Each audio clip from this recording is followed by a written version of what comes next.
welcome back. Today's topic is still death, but we'll be exploring towards a direction that I believe everyone is familiar with.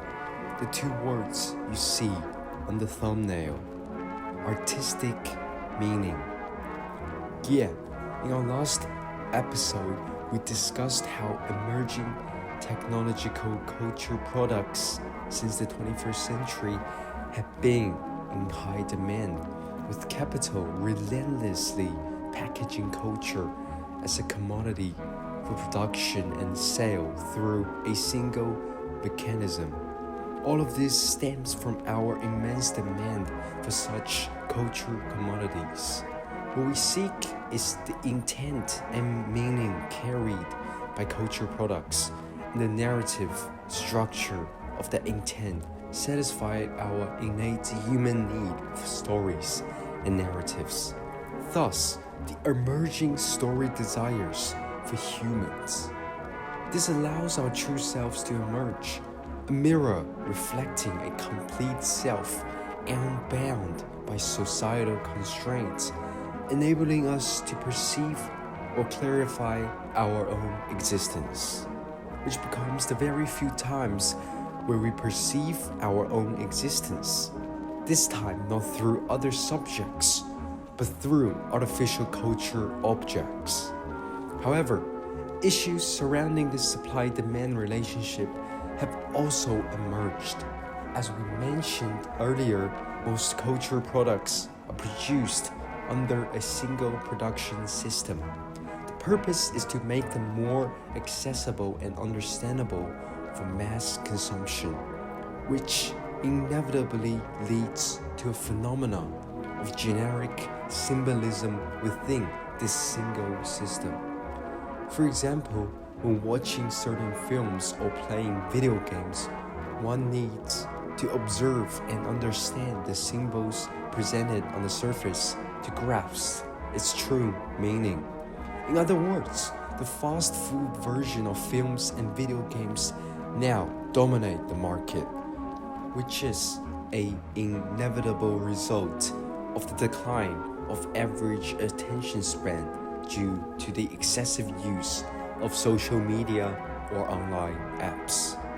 This is akin to how effortless we comprehend the nature of a character's morality or their personality and backstory, much like how we instinctively understand the meaning of traffic light symbols. Through million years of evolution, the meaning of some symbols became an instinct for us. Thus, philosophers, art theorists, and critics in the humanities have expressed their concerns. This concern is startlingly stated: art is dead. Technology has ushered in an era of art's demise. Benjamin was the first to express such concerns. The sensuous Benjamin feared that the reproducibility of photographic technology would dilute the unique charm of artworks, and the vital spark unique to art and humanity would gradually fade away in rhythmic clatter of mass industrial production. However, whether it was Benjamin, other philosophers, writers, or artists, none of them could have anticipated that the greatest threat to art did not come from technology itself, neither the camera nor the film camera. The unique charm of art has not been stripped away by these tools, and the spark of life inherent to humanity continues to endure. In our present era, the true threat to the very essence of art is the we that has been capitalized. In an age when technology had not yet revealed its full power, the philosophical realm often viewed the capitalist we as representing a beautiful, hopeful future. Philosopher Georges Bataille summarized this beautiful future as the capitalized tears that would emerge between life and death. It was a pure dream. Yet in Bataille's words, that dream was scarce. Then, in our present age of technological explosion, that beautiful capitalized we has disappeared. Or rather, it has been alienated into another capitalized we, a fallen capitalized we. We will not judge Bataille's argument here as one of the intellectual heroes of Heidegger and Nietzsche. Bataille's arguments are extremely radical, which has drawn criticisms from scholars. What we need to pay attention to is the predictions Bataille made for us, the boundaries he outlined for difficult situations facing humanity today.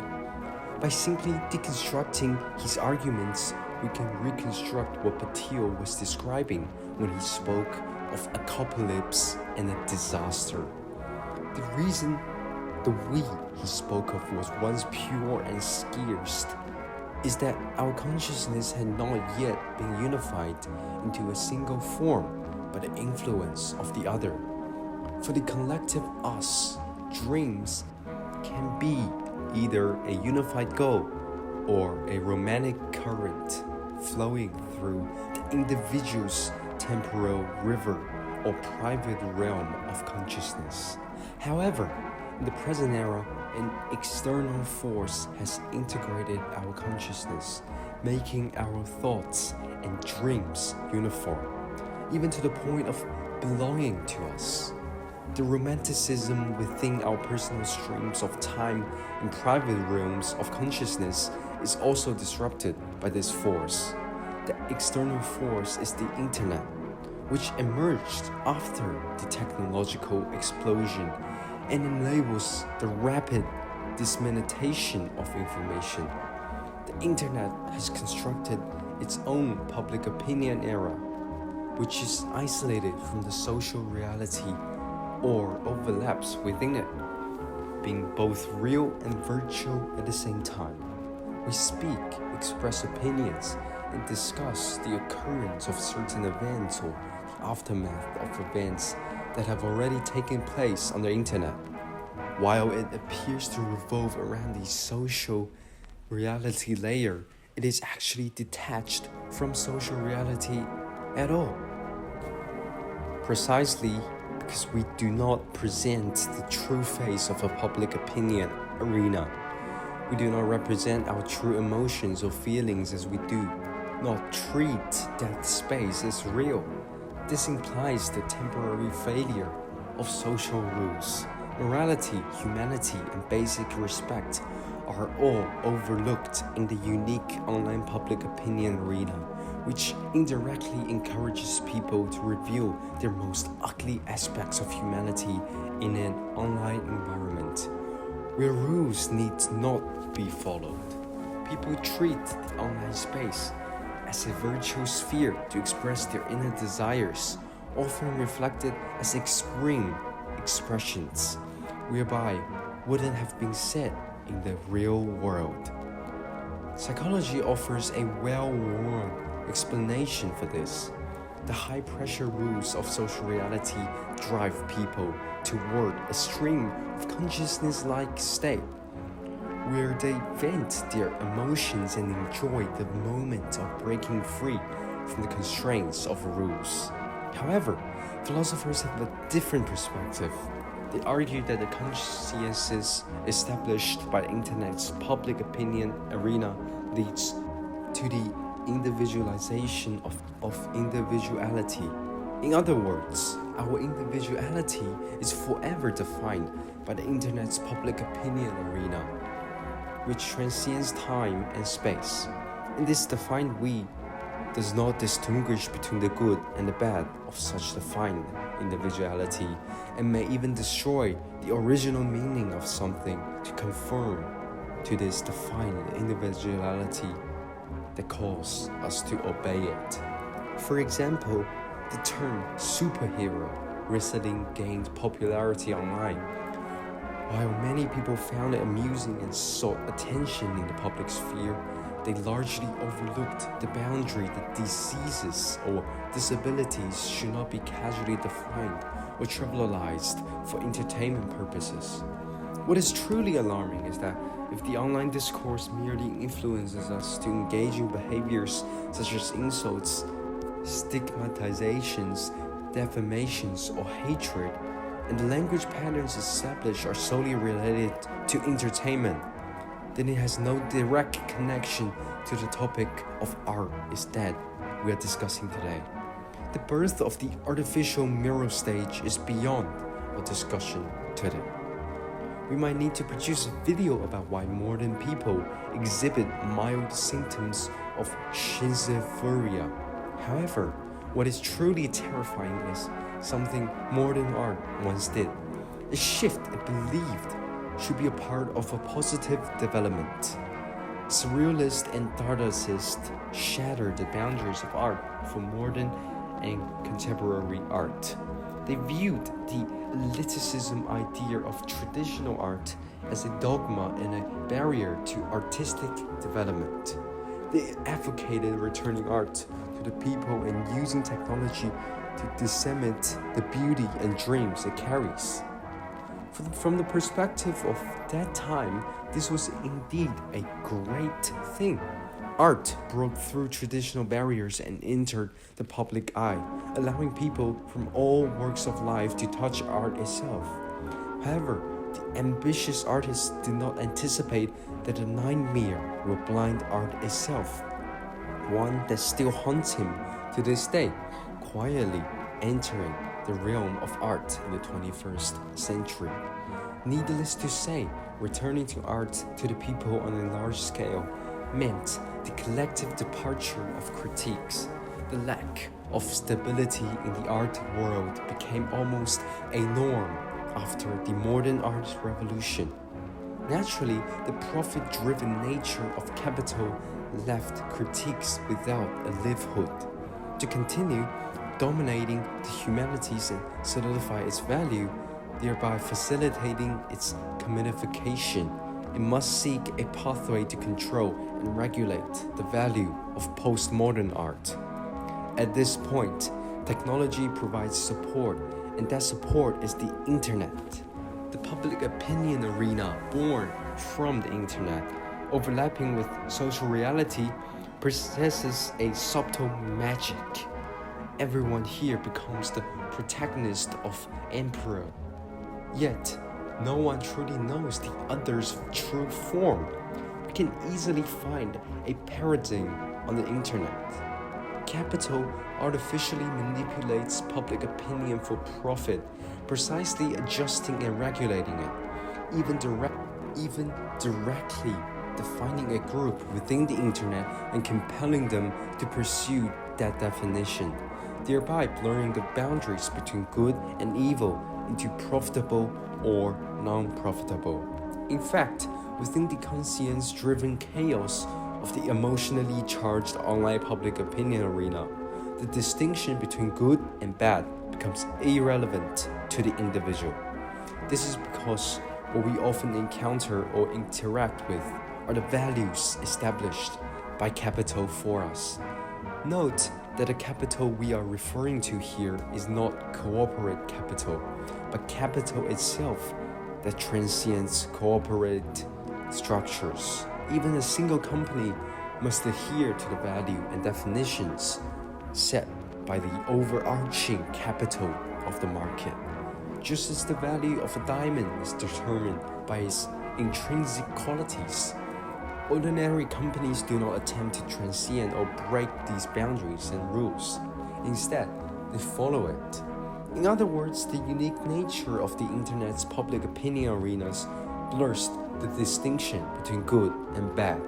The tragic aspect is that the public opinion arenas that captures people's attentions are often chaotic, with emotional waves fueled by defined individuality overturning rationality, shaping self-identity to a bizarre level.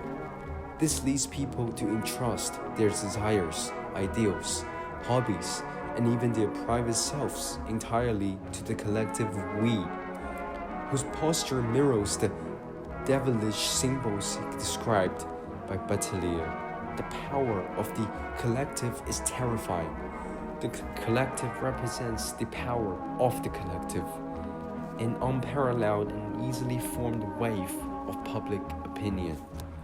It can easily determine the goodness or badness of a thing, including the art we speak of. In other words, the valuation of an artwork is now entirely entrusted to the public opinion factory controlled by capital. Moreover, modern art has broken the boundaries of art.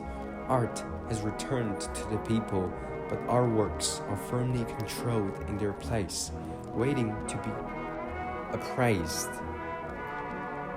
Those with high monetary value are considered good, while those with low monetary value may not necessarily be bad, but they are certainly waiting to be eliminated. It is worth noting that during the years of modern art's flourishing development, artists not only returned art to the people, but also returned it to us. Along with art, they also returned our sense of self. To summarize using the words of Heidegger, Stigler, Derrida, Husserl, Lacan, Russell, and the aforementioned Bataille, in short, the scholars and thinkers of modern and contemporary times, whose names we can recall. What was returned to us along with art was existence and dreams, the once elevated artworks. That which symbolized the very essence of beauty, that which embodied dreams and ideals, the art that was returned to us. In other words, humanity now faces a situation akin to that of artworks. This is no longer a matter of whether it is a niche issue, but a philosophical proposition. That is, the data-driven orientation of virtual space has replaced the value orientation of subjectivity and even replaced our own choice as subjects. In other words, if we acknowledge that art is dead, it is akin to acknowledging that our own existence has been deprived, objectified. However, regardless of whether we acknowledge it or not, from a philosophical perspective, the complete deprivation of self-existence is an impossible scenario. Value orientations can be alerted, and the value of artworks can be manipulated or suppressed, but their essence remains unchanged. What changed is our perspective on them. We are merely influenced by the limitations of reality. Stigler writes that virtual space is not a separate space distinct from the real world, but an extension of the mechanisms through which the world projects itself. It possesses unprecedented timelessness and has given rise to a new, illusory poetic language, striving to provide a new realm for the capitalized we, while also opening up new opportunities for terrifying temptations.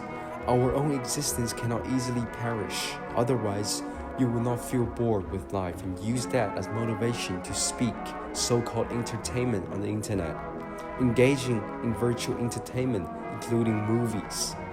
Therefore, the notion that art is dead remains merely a concern, for the ideal of our own existence has not yet been extinguished. Even as social reality, intertwined with capital, tells us that certain jobs, certain degrees, certain professions, and certain dreams are unrealistic and low-value paths. We still comply with the high-value arrangements it dictates. Yet ideals remain ideals. They merely await the moment when they erupt from the depth of thought. That day alone is why we yearn for an existence that truly reflects our authentic selves, as projected through technological culture products that can fit our desires and projections. The story of art is no different. The dark era it has endured is not just the present. The glorious years of its past have already faded. Now, his protests are like stars in the night sky, reminding us that he still hangs high above, waiting for the dawn to come. Okay, that's all for today. Thank you for listening and watching. See you next time.